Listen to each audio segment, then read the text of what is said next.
Boom, boom, boom, boom, boom, boom, boom, boom, boom, boom, boom, boom, boom, boom. It's Greg. It's Greggy P of the Greggy P Podcast. Episode 2. Take 2. That's right. The first one just didn't record, so I'm back at it. I'm literally going to talk about the things I just talked about. So, got a little bit of practice. Should sound better. So, like I said the first time, this is going to be the second best. No, I messed it up the first time too. This is going to be the best second episode of any podcast ever created. So, lucky you get to watch. Thanks for watching. Alright, so if you're following from the first episode, you probably remember that this whole podcast is me trying to create something. What that something I hope is a podcast. There we go. And kind of my own personal brand, my own personal channel. This is kind of my first real attempt, at building a social media kind of account. If you're like me, you're old, and you've been around social media for a long time. I remember AIM, messaging. Okay, so that's not social media. Bad first example. But MySpace, I remember getting a Facebook as soon as I can when I heard about it in like 7th or 8th grade. A Twitter, back when it was Twitter. I remember starting 3 accounts in like the first year. I'm not going to look back and see what I posted. Please don't go try and look that up. It's definitely not under this handle. So, every social media platform, as personal to like friends and family to as anonymous as like Reddit. I've never really tried to create some sort of online media presence, and this is my first try. So, I hope I'm doing better than the first one. Hopefully the audio is working a bit better. Got a cool little ring light, a different background. That's JFK. That is an Amazon purchase that I don't regret, but it does take up a lot of space. So I'm learning, I'm growing, and I hope you are too. Thanks for joining me. So, what I wanted to talk about kind of is that becoming a creator versus consumer mentality that I've been developing. Like I said, it's one of the major cornerstones of this podcast. So I am going to keep going over just kind of different things I'm learning. It is part of my daily experience at this point. So it is kind of what I deal with. Maybe it's something you're working on too. Maybe it's something you've been working on. Who knows? Let me know if starting a podcast is something you've ever thought about and you just kind of never sat down to figure it out. Because that was me like the last 7 to 10 years, I guess. So when it comes to online content, there are like so many different platforms, kind of reflecting on the whole process of becoming a creator. Really glad that I'm actually sticking with kind of using my face and my ideas as like the product. I have talked to people that are younger than me that have, I haven't really talked to people that are older than me that are content creators, but people that are younger than me, they've created, pages on TikTok or something where they are basically have a fan page for like some sort of superhero or like some sort of other kind of entity that obviously isn't themselves, which all respect to them, whatever makes you happy. Obviously not everyone's gonna think that what is most important to them is their own thoughts and be so self-absorbed that I'm the product. I'm what I'm putting out, and it is kind of scary to do that. Not gonna lie. Obviously, there's gonna be criticism online, and with everything you do, I've learned that no matter what you're doing, you're gonna have some sort of criticism. For me, I've always been like my biggest critic, so that is something that I'm also gonna have to deal with. I'm trying to get a lot more comfortable and a lot more confident in what I have to talk about. I've spent some time writing, and it's kind of felt like it's kind of like my journal when I've been trying to write for content on here, and it just kind of ends up being a therapy session. One of the first things I thought about writing for this episode was just talking about learning from my mistakes, and maybe that's just something I kind of think about and don't have to delve into. One of the biggest mistakes you can make is just kind of doing the same thing over and over again without learning from it. So that's why I'm improving and trying different things, trying different lighting, trying different microphones, uh, just seeing what works better. Obviously, writing stuff down has given me more of a solid footing as far as what I'm gonna say into the camera here. So I'm really happy about that. Um, yeah, but no knocking, making a fan page or something else online as far as developing a social media presence. Um, but I feel like long term, it is important for me to develop some sort of IP, some sort of self brand, some sort of product that focuses around my ideas, my me, all about me. Just because it is harder for people to rip that off. It's harder for someone to duplicate that. If you're making a fan page for LeBron James, how many more fan pages for LeBron James aren't there? How many more, people that travel the world are there that make travel vlogs? There's only one me, and with this crazy brain that wants to spew out random facts and knowledge and ideas and content. So that's what I'm going with. And let me know if you like it. I really hope so because my self worth really depends upon it. And yeah, so kind of the thought I was having as far as like why even, I mean, when it comes down to it, just sitting in front of a camera and a microphone and talking for a while isn't the hardest thing in the world to do. Obviously, look at me, I'm doing it. But when it comes to developing the whole process, this kind of goes. I've also had the idea of just starting, not even an internet business, but my own brick and mortar store or whatever. And a lot of the worry that I have does come down to like financial and economic and other horrible, horrible situations, scary stuff. And I kind of develop this why even try mentality. I feel like a lot of that is not necessarily rooted in my generation, but I feel like there's a lot of people within my millennial generation. I was born in 93, so that I feel like that puts me towards the end of millennial and 5-ish years before the beginning of Gen Z. So there is a little bit of relatability between the two. But as far as like my classification of what makes a millennial is that uh, we remember 9/11, and as it gets really awkward to say like it's some sort of bragging thing, but it's really not. Obviously, you know 9/11 was one of those last flashbulb moments where you could ask somebody where they were and they'd be able to tell you when they heard about the news. Some other ones in the past would be uh, the Challenger exploding and when JFK was shot. Sorry. Uh, but those are some of the major flashbulb moments in U.S. history. And I feel like there's just some sort of mentality from that and a couple other major historical events like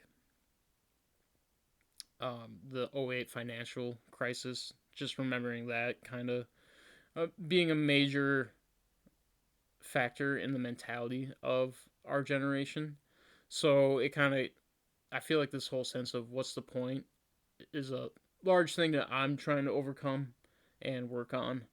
Uh, you could have been asking what's the point and thinking that everything's going to go to crap for like the last 20-ish years, but at the end of the day, the earth's still turning, people are still going to the store.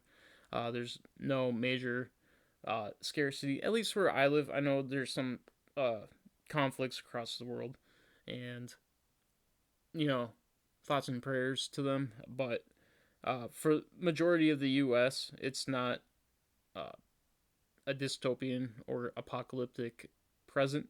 So I feel like the best thing to do is always hope for the best and prepare for the worst. So this is me hoping for the best. I hope we keep figuring it out. Keep it going. I hope we do all right in the future. And so yeah, uh, yeah, I really do think that becoming a creator and just kind of being less of a consumer is also going to be better for my mentality. Um, because God, I just hate being inside and feeling like I just scrolled on my phone all day. The sense of like just accomplishment that I have from like actually hitting post on YouTube is it is honestly worth it. One of my favorite expressions recently has been the juice just isn't worth the squeeze. But so far, the juice is pretty good so far as far as creating. So I'm gonna keep going at it. Hope you're along for the ride. So one of the things I want to talk about today, one of the tools that I felt might help me. If you saw me earlier, I checked the text, and it's kind of distracting. But I did get a new phone. This new phone was the first.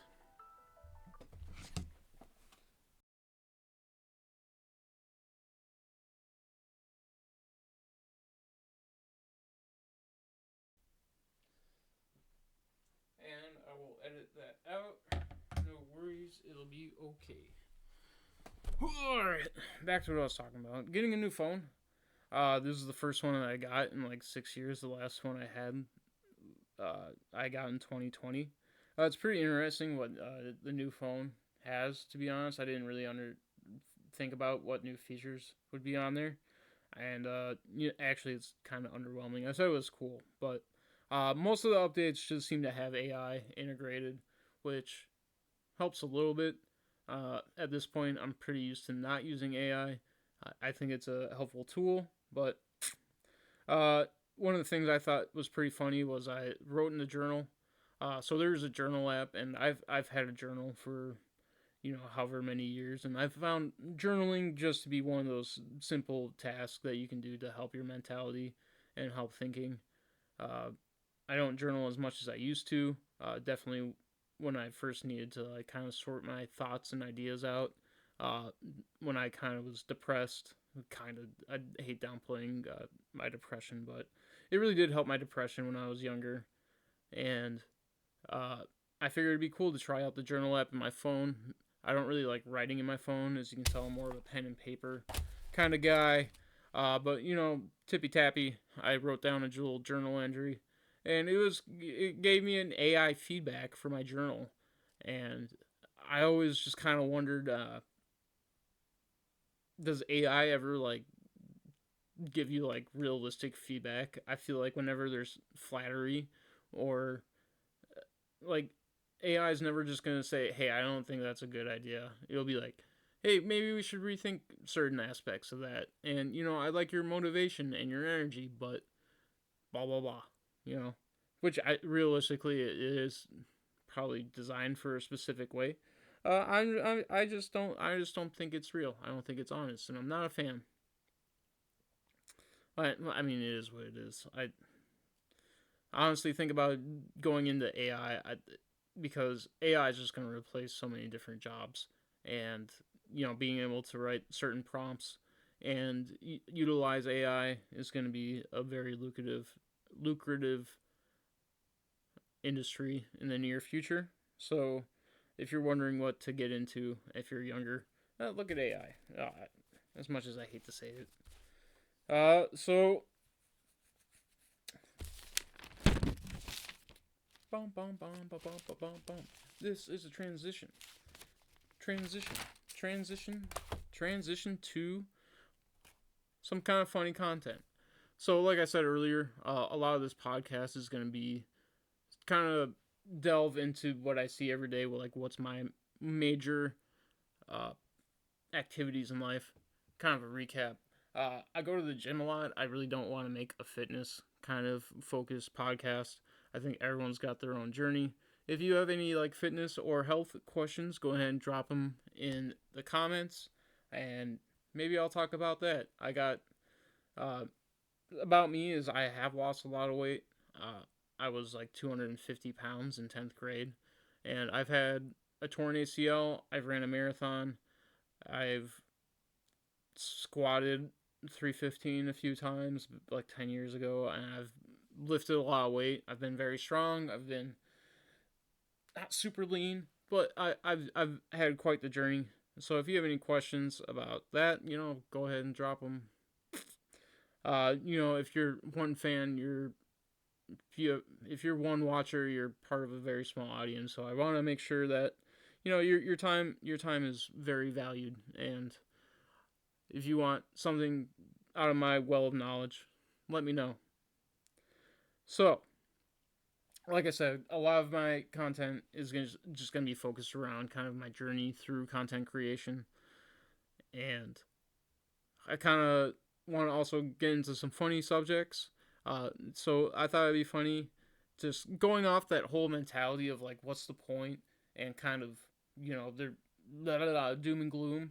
I thought it'd be kind of funny to go over different apocalyptic scenarios and kind of rank them as far as to how cool they would be and uncool they would be, and how well I feel like I would do in those scenarios. So I said this is take two, and I have a hard time saying this, just because it's hard to say what's a cool conflict, and then I just put global conflict, so some sort of all-out war. Uh, in Minecraft, you never want your Minecraft server to get blown up. My Minecraft server is definitely far, pretty located away from like major uh, other borders, I would say, which would be the scariest places to be, would be borders and like major cities, because of bombs. Uh, so I always kind of romanticize the idea of running out into the wilderness and kind of surviving out in the woods, and watching shows like Outlast and I can't even name them, but like Dual Survival or Survivor Man. I always wanted to test my Boy Scout skills out in the wilderness and see how well I would do. So that one makes it easier to just kind of run away. Obviously, I'm not going to solo the Chinese military. So just trying to live off the grid. That's basically what I would do during a global conflict. Uh, and then also, these are not dystopian. These are apocalyptic scenarios. I find this dystopic uh, concepts a lot more dismal and gloomy than apocalyptic scenarios. Mostly because they're more real, more likely to happen or be happening. So number two, we got zombie apocalypse. Uh, I feel like this is just mostly my male overconfidence as far as to how well I'd be able to fight off a horde of zombies. Once again, I'm not in a major metropolitan area. I feel like the more people you have around you, the more likely you are to get bit. And if you can just kind of escape out to the countryside, your chances of survival are go up quite a bit. Um, I also don't like being touched in general, so I feel like my maneuvers around like someone trying to grab me are pretty cool. Pretty good at negotiating. My barter skills uh, with other survivors would probably help. Um, and making cool weapons. I remember making pictures. I don't know. I got in trouble a lot. I was kind of a bad kid, but just drawing like swords and stuff, making makeshift weapons and booby traps. Feel like would be up my alley.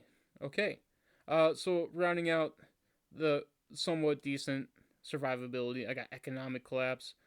Basically, all apocalyptic scenario is that all trading goes down. There's no shipping, trucks, freight, boats. It becomes a lot harder to acquire resources. Uh, that'd be tough. Um, yeah, I don't know how to grow too many plants. I live where it's kind of cold, so the farming would be tough. I would have to get skilled with a bow and arrow probably. I would have to get a bow and arrow probably for hunting game. But otherwise, yeah, that kind of goes into the living off the grid plan. Okay, not so cool apocalyptic scenarios. Number one, we got aliens. Aliens would be tough. Don't want to be probed. Feel like that would be the worst part. Don't like being picked up by tractor beams. I don't like being lifted. It makes me feel like a small man. Uh, and their laser beams are OP with their flying saucers. I feel like they just have a big advantage. I feel like if we see aliens, they wouldn't be chill because they traveled thousands of light years. I don't feel like they want to hang out. I feel like they want all of our resources and booty holes. Number 2, not so cool apocalypse. We got Rapture. I haven't been to church in a while, so I feel like God and me. I mean, we got our own thing going on, but I see there's a lot of religions, so you just never know who's right.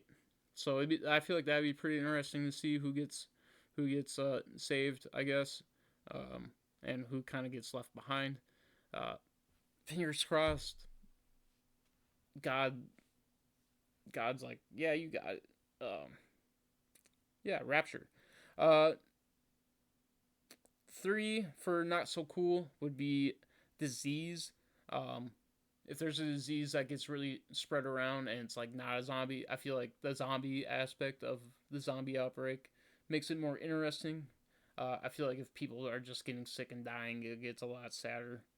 And then we got ecological collapse. Kind of like the road where everything just kind of turns gray and plants stop growing. Uh, the food chain just dies down. Resources go to zero. Um, yeah, that'd be really sad. Wouldn't be any more weed. I mean, you could grow stuff with like grow lights indoors and stuff like that. But I feel like what's the point? Yeah, you get it. And then rounding out the not so cool apocalypses. This is a two-parter. We got the AI apocalypse. One, like the Matrix, where we're already in a simulation and AI kind of controls everything.